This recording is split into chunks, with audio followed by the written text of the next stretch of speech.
In our previous discussions, we have learned that digital technologies and media are firmly embedded into daily life and continue to bring new opportunities, benefits, and challenges. So given this scenario, what should we do as digital citizens to combat the negative effects of digital technology and maximize our positive use of it? Hello digital citizens, I am Jonalyn Domdom and I will introduce to you today a literacy which one should possess to navigate ethically in our digital world, and that is through promoting digital media literacy. First, let's define what digital media literacy is. Upon browsing various resources, digital media literacy is defined as the ability to access, understand, create, and use digital media such as websites, social media, digital images, and video games. It encompasses our ability to recognize how to use digital media technology, spot misinformation and disinformation, create digital content, and evaluate the social, cultural, and historical impact of media. According to Pecheva and Milenkova in 2017, digital media literacy is seen as the combination of media literacy and digital literacy. But as per Livingstone, Covering, and Tumim in 2005, compared to the traditional media literacy that only focuses on critical understanding of mediated messages, digital media literacy expands to controlling, filtering, and appropriating content through various digital media channels. Since a unique characteristic of digital media, which differentiates it from traditional mass media, is its interactive nature. Given that these are what digital media literacy is, what now? Why do we have to know and possess this literacy as digital citizens? First, digital media literacy teaches us to become an active, engaged media consumer and user. It encourages young people to question, evaluate, understand, and appreciate their multimedia culture as well as differences in media representations. Second, digital media literacy helps reduce the risks that emerge in digital media and maximize its positive influences. According to Hubs in 2010, digital media literacy reduced the risks such as content risk or contents related to violence, sexual, sexist, racist, or hate material, contact risk or those which has engagement to harassment, cyberbullying, cyberstalking, or violation to privacy, and conduct risk or providing fake personal information intentionally, illegal downloading, hacking, and so on. And last but not the least, digital media literacy promotes the engagement of young people towards online forms of civic and political life. Since we are exposed sa iba't ibang information online and nagiging platform na talaga ang digital media for civic and political matters, mas nagiging engaged tayo sa iba't ibang issues. With this in mind, digital media literacy played the role of tapping young people of ethical and responsible engagement in civic and political life online, such as participating in online campaigns against disinformation, discrimination, social injustices, and other issues online. Now we see how important digital media literacy is, na essential talaga siya para ma-maximize natin ang positive side ng digital media. Pero paano nga ba tayo magiging digital media literate? Particularly, ano-ano nga ba ang mga skills na dapat ma-develop sa atin in order to have this literacy? So first, we need to have media literacy skills or the skills to critically consume and understand media messages. So this encompasses 4 concepts that one should take note. First is critical thinking and analysis. Critical thinking in media use involves asking appropriate questions, gathering and creatively sorting through relevant information, relating new information to existing knowledge, re-examining beliefs and assumptions, reasoning logically, and drawing reliable and trustworthy conclusions according to UNESCO. So this includes cognitive skills such as analysis, interpretation, inference, explanation, evaluation, monitoring, and correcting one's own reasoning. Next is evaluation of credibility and reliability. So in evaluating the credibility and reliability of the media sources, one must check if the information comes from dependable sources. So credible and reliable sources include scholarly, peer-reviewed articles and books, trade and professional articles, books and newspapers, articles from well-established companies. So example ng credible and reliable sources natin dito sa Philippines ay ang Philippine e-journals at Kasarinlan, Official Gazette of the Philippines, Rappler, CNN Philippines, and many more. And in evaluating the sources that we found, we should also look and understand the bias and perspective. We should consider what the source creator's perspective is, what expertise they have on the topic, and what evidence they use to support their claims or arguments.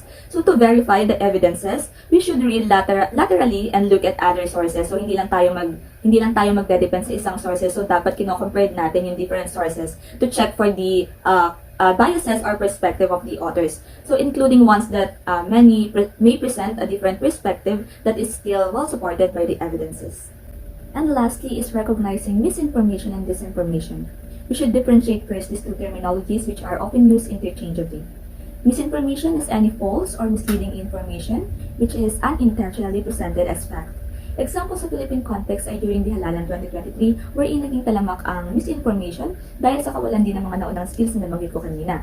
So some of the misinformation ay about sa credentials ni President Bongbong Marcos, which is yung sinasabi niyang may Oxford degree siya na as a counter-argument to the narratives na he doesn't embody what a leader should be, which is someone who has integrity. So some share this information without knowing na false information pala ang nabasa at shinare nila, and it's categorized as misinformation. On the other hand, disinformation is any false or misleading information which is intentionally distributed. An example of this is an article I have found in Twitter about how fact-checking of Verifiles contradicts Marcos' claim that PH economy is the fastest growing in the world. So it's a disinformation which is distributed intentionally to make people believe that his administration is fulfilling its promises. But the fact is, the country only ranked as 9th in the Asia-Pacific region. The second set of skill under digital media literacy is the information literacy skills, which are the skills to use information and communication technologies and their applications to access and create information. So similar to sa media literacy, where there are also four main concepts under information literacy. The first one is searching and evaluating information sources. Of course, the first step in finding information online is finding different sources where you can find relevant information or those that is connected to your topic. Aside from this, you should also assess the authority and credibility of the source and distinguish biased and unbiased content, just like the second and third concepts under the media literacy. After we search and evaluate the information sources, we will then verify the information accuracy. Here, we will check the reliability, truthfulness, and correctness of the content.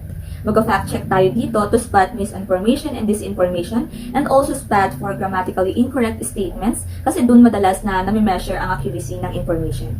Third is understanding copyrights and fair use. Copyrights are rights granted to the creators or copyright holders of original works, while fair use is the right to use a copyrighted work under certain conditions without permission of the copyright owner. So there are four factors in fair use of the copyrighted works. First is the purpose and character of the use. Dito ay sinasabing we have the right to use a copyrighted work if you will use it for non-profit and educational as opposed to a commercial use. So for example, yung paggamit ng mga teachers ng reading materials from different resources ay under fair use dahil we use it for educational purposes. Second is the nature of the copyrighted work.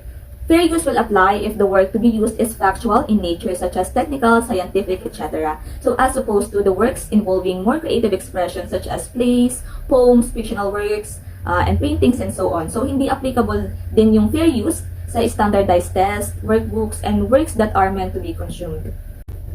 Third is the amount and substantiability of the portion used in relation to the copyrighted work as a whole.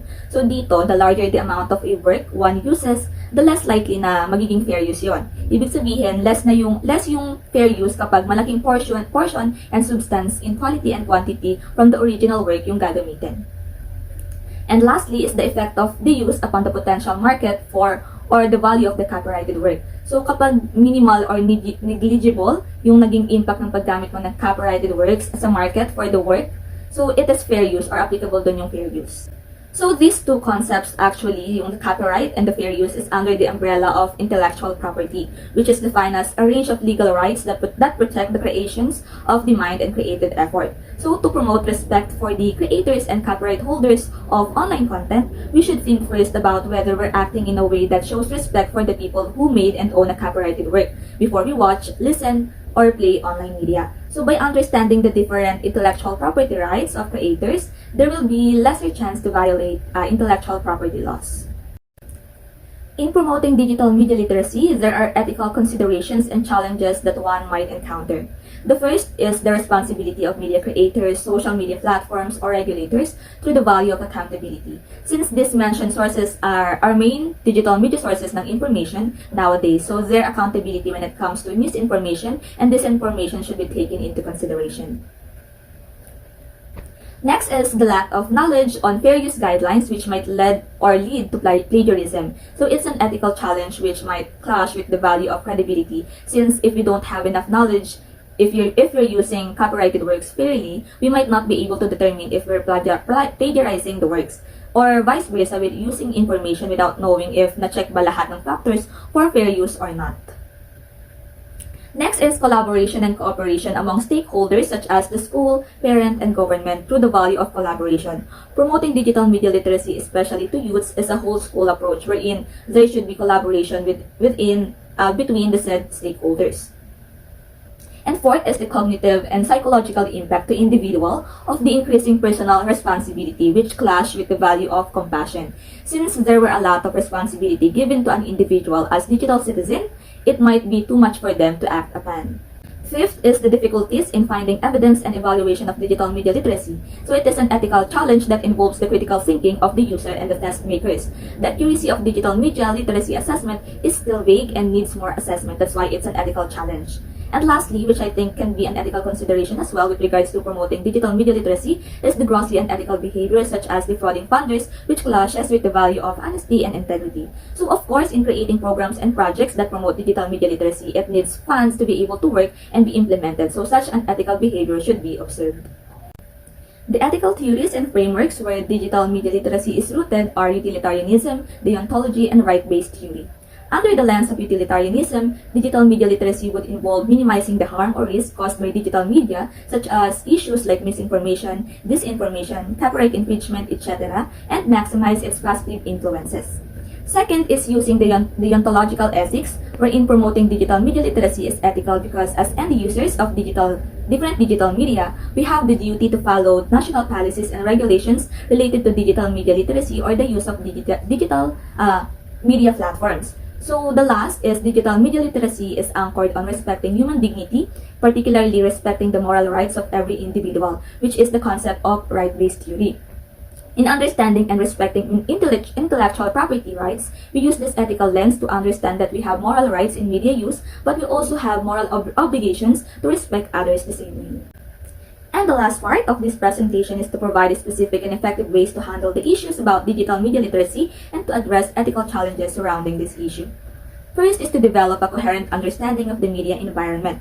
Here we can use our understanding of fake news, intellectual property right, in order to come up with coherent mapping of the issue and think of ways on how education and training can be productively leveraged to improve responsible media engagement.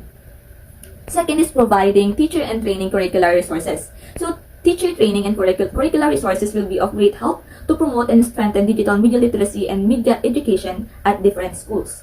Third one is encourage and strengthen parental support, wherein aside from teachers, there should be programs or initiatives that aims to encourage and strengthen the support of the parents, wherein they will be informed on the importance of supervising their children's digital media use and how they will help in promoting digital media literacy at homes.